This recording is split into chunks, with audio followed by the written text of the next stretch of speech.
రాష్ట్ర వ్యాప్తంగా ప్రాజెక్టుల వారు నడుస్తూ ఉంది. మేడిగడ్డ పాలమూరు ప్రాజెక్టుల సందర్శన జరుగుతూ ఉంది. అధికార పార్టీ ఇటు ప్రతిపక్ష పార్టీకి సంబంధించిన నాయకులందరూ కూడా ప్రాజెక్టుల వారు నడుస్తూ ఉంది. ఒకసారి మాట్లాడదాం. ఈర్లపల్లి శంకర్ గారు ఉన్నారు, షాద్నగర్ ఎమ్మెల్యే. అన్న, ఏంటి ఈ ప్రాజెక్టుల వాటర్ వారు నడుస్తూ ఉంది? ఎందుకు ఎలక్షన్ టైంలో లోక్సభ ఎన్నికల వేళ వాళ్ళేమో మేడిగడ్డకు పోతున్నారు, మీరేమో పాలమూరు సందర్శన అంటున్నారు? ఏంటి ఏం చెప్పారు? ఎలక్షన్లు వస్తుంటాయి పోతుంటాయి, దాని ప్రాతిపదిక కాదు. ప్రజల సమస్యల మీద ప్రజాప్రతినిధుల బాధ్యత ఉంటుంది, ఎప్పటికప్పుడు ఎండగట్టడం ఉంటుంది. కాబట్టి ఇవల్ల ఘోర పరాజయం చెందిన కేసీఆర్ అవాకులు చెవాకులు మాట్లాడుతూ ఇవాళ దక్షిణ తెలంగాణను పూర్తి స్థాయిలో మోసం చేసిండు. కాబట్టి పాలమూరు రంగారెడ్డి ఎత్తిపోతల పథకాన్ని పూర్తిగా నిర్వీర్యం చేసిండు, వివక్షత గురి చేసిండు. కాబట్టి ఇలా రాష్ట్రంలో ఉన్న బడ్జెట్ అంతా ఇష్టానుసారంగా కాళేశ్వరం ప్రాజెక్టుకు తరలించి కమిషన్లు దండుకున్నారు, కావాల్సిన కాంట్రాక్టర్లకు డబ్బులు కేటాయించారు తప్ప ఇవాళ పాలమూరు రంగారెడ్డిని ఇవాళ ఎక్కడున్న గొంగడ అక్కడే ఉంది. కాబట్టి ఇవాళ స్వయాన మాజీ ముఖ్యమంత్రి వర్యులే మాట్లాడిండు, పాలమూరు ఎత్తిపోతల పథకాన్ని 80% పూర్తి చేసినామన్నారు. మీరు స్వయాన ఈ లక్ష్మీదేవిపల్లి రిజర్వాయర్ గురించి కూడా మీరందరూ కూడా పరిశీలించరు, రైతులు పరిశీలించరు, వచ్చిన రాజకీయ ఎమ్మెల్యేలు కూడా పరిశీలించరు. గంటెడు మట్టి తీయలేదు కదా, కపిష్గఢ్ నీళ్లు కూడా లేవీడ, కనీసం ఒక ఎకరా భూమి సేకరించలేదు. ఇవాళ ఏ విధంగా చెప్తాడో, 2 సార్లు ముఖ్యమంత్రి పదవి చేసిన కేసీఆర్ ఇవాళ కుటుంబ పాలన చేస్తూ దుర్మార్గం చేస్తూ అన్యాయాలు అక్రమాలు అవినీతికి పాల్పడిన కుటుంబం, అబద్ధాలకు నిలమైన కుటుంబం. కాబట్టి పచ్చి అబద్ధాలని చెప్పి ఈరోజు వంశీచంద్రరెడ్డి గారి సమక్షంలో ఆయన ఆధ్వర్యంలో మేమందరం రంగారెడ్డి జిల్లా మామ్నార్ జిల్లా ఎమ్మెల్యేలమందరం కూడా వారు మాట్లాడిన మాటలు పచ్చి అబద్ధం అని చెప్పి రైతుల సమక్షంలో ఎలక్ట్రానిక్ మీడియా సమక్షంలో ఈ సందర్శన చేయడం జరిగింది. ఉదయం కర్వేన పోయినాం, తర్వాత ఉద్దండపూర్ పోయినాం, తర్వాత లక్ష్మీదేవిపల్లి కూడా రావడం జరిగింది. కాబట్టి మీరు కూడా సయాన చూస్తున్నారు. కాబట్టి వాస్తవాలు తెలియజేయండి ప్రజలకు, రైతులకు వాస్తవాలు తెలియండి. తెలంగాణ ప్రజలను మళ్ళా తప్పుతో పట్టేయడానికి ఒక ప్రయత్నం జరుగుతుంది. కాబట్టి మళ్ళా తప్పుతో ఒక గురి కాకుండా, ప్రజలు మోసపోకుండా, ప్రలోభానికి గురి కాకుండా ప్రజలకు ఎప్పటికప్పుడు రైతులకు ఎప్పటికప్పుడు మేల్కొల్పాలి, చైతన్యం చేయాలి. కాబట్టి మేమందరం ఈ యాత్ర చేపట్టడం ఇప్పుడు ముగించడం జరిగింది. పరిగి ఎమ్మెల్యే రామ్మోహన్ రెడ్డి గారు ఉన్నారు. మేడిగడ్డ మొత్తానికి పనికిరాదని మీరు చెప్తున్నారు, కుంగింది 2 పిల్లర్లే, దాన్ని రీడిజైన్ చేయవచ్చు. సో దీనికి పెద్ద ఇష్యూ ఏందన్నట్టు బీఆర్ఎస్ నాయకులు మాట్లాడుతున్నారు. ఇప్పుడు మా ముఖ్యమంత్రి రేవంత్ రెడ్డి గారు స్పష్టంగా తెలియజేసిండు ఏమనంటే, మేము నిపుణుల యొక్క సలహాలు తీసుకుంటాం. Dam safety authority of India, government of India organization అది. మేము వాళ్ళకి లేఖ రాసినాం, వాళ్ళు ఒక 2-3 రోజులలో వస్తున్నారు మేడిగడ్డకు.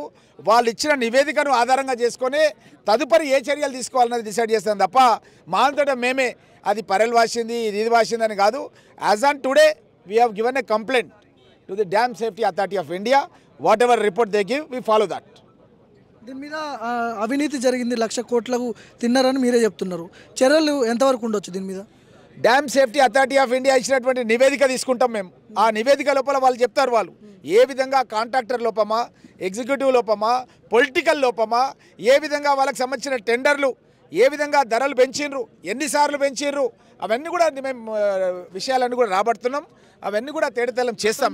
రేవంత్ రెడ్డి గారు పీసీసీ ఉన్నప్పటి నుంచి కూడా దీని మీద సిట్టింగ్ జడ్జితో చర్యలు తీసుకుంటాము, విచారణ జరిపిస్తామన్నారు. ఎంతవరకు వచ్చింది అది? మేము జ్యుడిషియల్ కమిషన్ ఏర్పాటు చేస్తున్నాం. ఆల్రెడీ హైకోర్టుకు లెటర్ రాసినాం. మేము హైకోర్టు సిట్టింగ్ జడ్జిని అపాయింట్ చేస్తారు, చేసిన తర్వాత దాని ఎంక్వైరీ స్టార్ట్ అవుతుంది. పాలమూరు విషయానికి వస్తే కేసీఆర్ సస్యశ్యామలం చేసిన అని మాట్లాడుతున్నారు బీఆర్ఎస్ నాయకులు. కేటీఆర్ అంటున్నాడు. పాలమూరు గురించి ఏం చెప్తారు? పాలమూరు ప్రజలు కేసీఆర్ గారిని ఎంపీగా గెలిపిస్తే కనీసం ఒక ఎకరకు నీళ్లు కూడా ఇవ్వలేనటువంటి దౌర్భాగ్య పరిస్థితి పాలమూరు జిల్లా కల్పించిండు కేసీఆర్. కాబట్టే ఇక్కడ తరిమి కొట్టిర్రు, మొత్తమే కాంగ్రెస్ పార్టీ అభ్యర్థిని గెలిపించిర్రు. అదే మీకు నిలువెత్తు సాక్ష్యం. ఇప్పుడు రోజు ఎందుకు కేసీఆర్ను ప్రజలు ఓడించారంటే, మా ప్రాంతానికి ఎలాంటి న్యాయం చేయలేదు ఆయన. మా ప్రాంతానికి నీళ్లు రాలే, నిధులు రాలే, నియామకాలు రాలే. నీళ్లు రావాల్సినటువంటి ప్రాజెక్టులు రద్దు చేసిండు. జురాల మాకు దగ్గరలో ఉండే జురాల నుంచి నీళ్లు తీసుకురావాల్సింది పోయి శ్రీశైలం అని పెట్టిండు.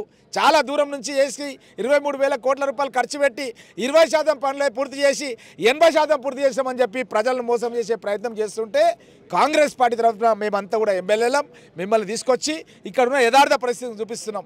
ఇక్కడ భూసేకరణ జరగలేదు, 1 రూపాయి రైతుకి ఇవ్వలేదు. కానీ 80% పూర్తయిందని చెప్పి అవాస్తవాలు చెప్తుంటే మేము మిమ్మల్ని తీసుకొచ్చి చూపిస్తున్నాం. ఇక్కడ మొత్తం కూడా రైతులు ఉన్నారు, రైతు సోదరులు ఉన్నారు. పాపం వాళ్ళు అనుకున్నారు మా భూమి పోయినా పర్లేదు, మా పక్క రైతులకు నీళ్ళు వస్తాయేమో అనుకున్నారు. కానీ పరిస్థితి వాళ్ళకు ₹1 ఇవ్వలేదు, భూసేకరణ చేయలేదు, పనే స్టార్ట్ కాలేదు. కాబట్టి మీరే చూస్తున్నారు ఇక్కడ పరిస్థితి.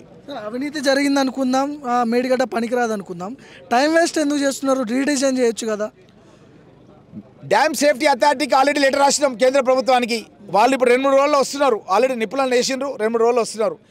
మా పరిధిలో ఏముంటుంది, మేము లెటర్ రాయాలి రమ్మని చెప్పి లెటర్ రాసేసినాం. కేంద్ర ప్రభుత్వం వాళ్ళ నుంచి నిపుణులు రావాలి, వాళ్ళు ఇప్పుడు వస్తున్నారు 2-3 రోజుల్లో. ఈరోజు ఆల్రెడీ ఆర్డర్స్ వెళ్ళిపోయినాయి, అన్ని టీవీలలో కూడా మీ టీవీలలో వచ్చినాయి. బహుశా 2-3 రోజుల్లో వాళ్ళు వచ్చి నివేదిక ఇస్తారు. ఇచ్చిన తర్వాత దాని అనుసారంగా మేము చర్యలు తీసుకుంటాం. సో చివరిగా చెప్పండి శంకర్ గారు, ఎట్లాంటి చర్యలు ఉండబోతున్నాయి? మేడిగడ్డ అసలు మొత్తానికి పనికిరాదంటారా, జీరో అంటారా? ఏ కార్యక్రమం తీసుకున్నా సంబంధిత డిపార్ట్మెంట్ ఉంటుంది. ఇప్పుడు ప్రాజెక్ట్ నిర్మాణం చేయడానికి ఇప్పుడు టెక్నికల్ ఉంటుందా ఉండదా, దానికి ఒక డిపార్ట్మెంట్ ఉంటుంది. ఇలా ప్రాజెక్ట్ నిర్మాణం చేయడానికి సైంటిఫిక్గా ఒక టెక్నికల్ శాంక్షను ఇంజనీర్ నిపుణులు పరిశీలించాలి. ఇంజనీర్లే డిజైన్ చేయాలి. కేసీఆర్ ఇంజనీర్ అంటే మేము ఏం చేయాలో చెప్పండి మీరే. సయాన శాసనసభల్లో చెప్పిండి, నేనే కాళేశ్వరం డిజైన్ చేసిన, నేనే చేసిన, 80,000 పుస్తకాలు చదివినంటే ఏట్ల పడినట్టు అయింది. సామెత ఉంటా చూడు, ఆయన మెదడు మొత్తం ఖర్చు పెట్టి కట్టిండంట కదా, మీరు అట్లా అంటున్నారు. అందుకే చెప్తున్నా, మరి ఎందుకు కుంగిపోతుంది ఎలా, ఎందుకు మరమ్మతులు చేయమని ఇప్పుడున్న రాష్ట్ర ముఖ్యమంత్రి వాళ్ళు అధికారంలో ఉన్న ప్రభుత్వాన్ని ఇవాళ కూలిపోతుంది, ఏదన్నా చర్యలు తర్వాత తీసుకుందరు కానీ మరమ్మతులు చేయమని చెప్తున్నారు. అంటే నాణ్యత లోపించిందనేది వాళ్ళే ఒప్పుకుంటురా. అందుకే ఇవాళ దాన్ని ఒక టెక్నికల్ అడ్వైజర్స్ తీసుకోలేదు. ఇలా నిజంగా నిపుణులతోనే ఆ ప్రాజెక్ట్ నిర్మాణం చేయలేదు కాబట్టి అది కాలగర్భంలో కలిసిపోతుంది. కాబట్టి ఇవాళ తెలంగాణ రాష్ట్ర ప్రజల ధనాన్ని దుర్వినియోగం చేశారు కాబట్టి ఇవాళ ప్రజలకు తేటతెల్లయింది కాబట్టి ఇలా బుద్ధి చెప్పి ఇంట్లో కూర్చోబెట్టారు.